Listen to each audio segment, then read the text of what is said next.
Hi, my name is Albany Zavarce. I go to the Gainesville campus. I'm doing a bachelor's degree in environmental and spatial analysis, and I'm a junior.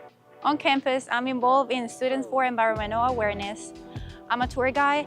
What I love about my major is I get to see a bunch of layers in the same place. When I get to do my maps, I get to find the data, which is hard, and I problem solve. So I like the struggle to go and try and see if I can find a bunch of data so I can finish my project.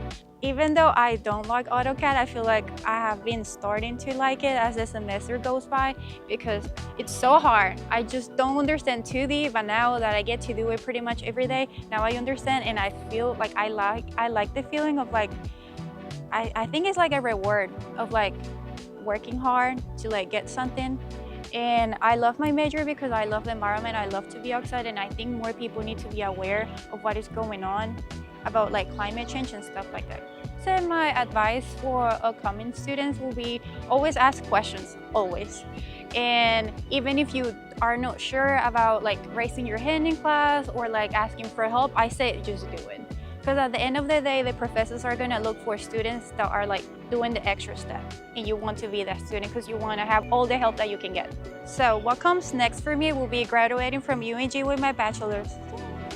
I want to go ahead and get a master's degree. I'm still not 100% sure what I would like to do, but I know I want to get a master's degree.